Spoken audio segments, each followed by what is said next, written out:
The second question is a very serious one. What about marrying again?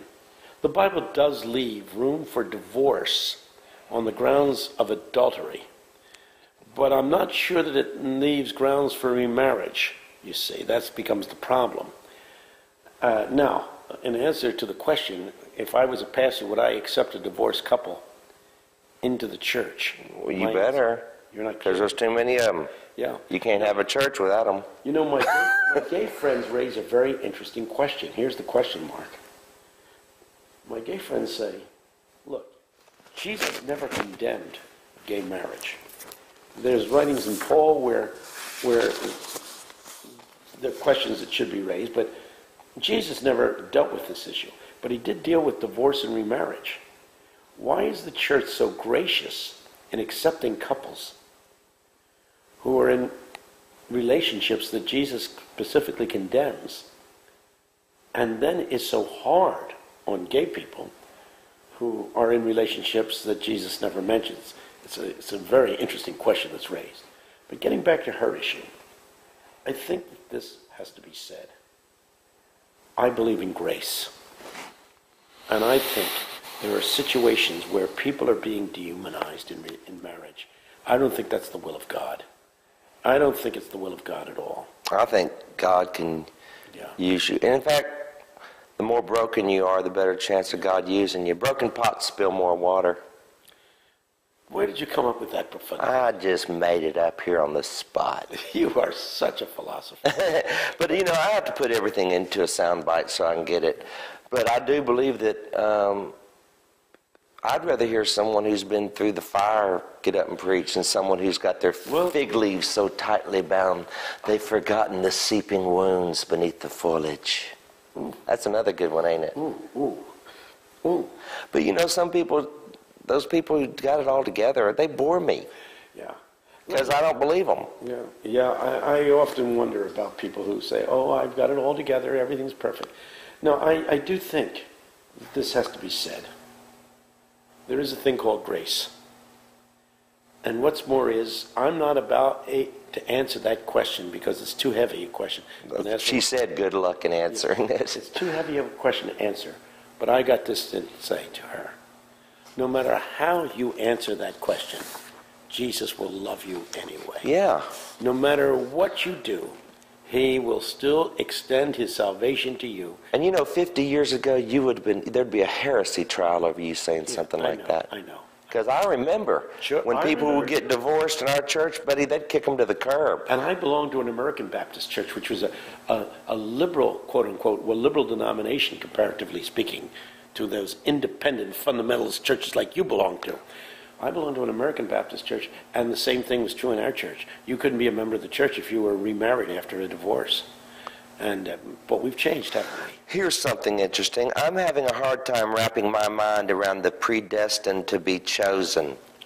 Yeah. Now, where is that? That's whom he foreknew, he predestined. Yeah, that's right. But it says, if a loved one has not accepted Christ, will any amount of praying help if your loved one is not predestined? Why would the Lord predestine someone to not believe in him? I don't believe he does. Do you? If you look at the book of Romans, where predestination is talked about perhaps more than any other place, yeah, you would have to say that he predestined us for service. Now, when I was born, God had hopes and plans for me. He had a destiny for me. I had a destiny for my son. I have a destiny for my grandson, for my granddaughter. Mm-hmm. Question. Does my child live up to what I hope him Yeah, I think that God has a plan for every life, but I don't think we necessarily live out those plans. I think that we, in fact, can rebel against the plan of God, and we can reject what God predestined us to become. What we are really predestined to be, we will actually become one day. He has predestined us all to be conformed to his likeness and into his nature. And no matter how much we get off the track, no matter how far we wander, we will one day, someday, get to where he wants us to be. It may take us a long time to get there, but it will get there. He'll bring us around. That sounds universal. I hope it doesn't.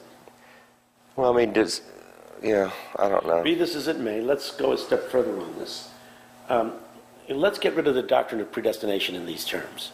Okay, I'm going to do this now. All right. You've heard me do the thing about Einstein and time. Yes.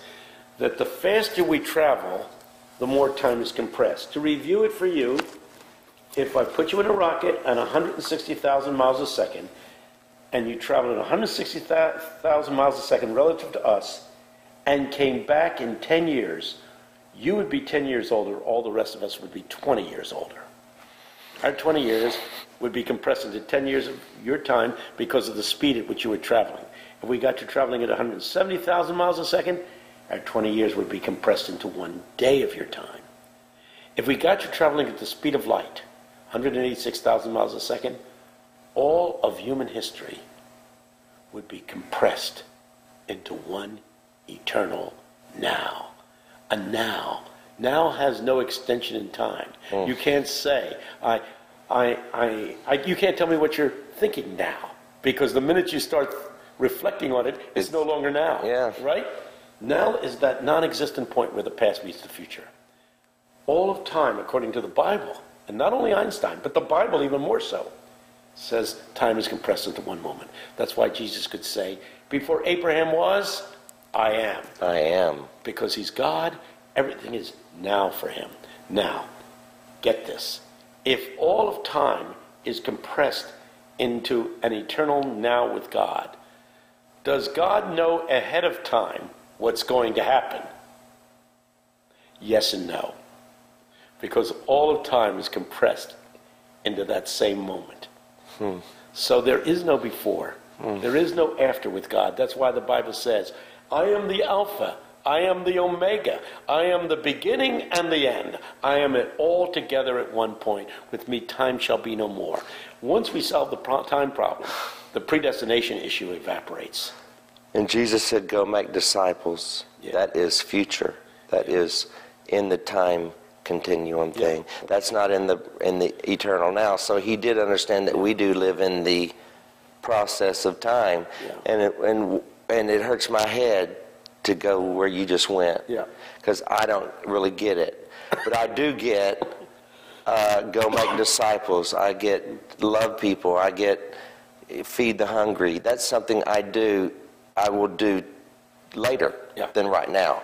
So I don't really have when asked, does God know ahead of time what's going to happen? My answer is yes and no.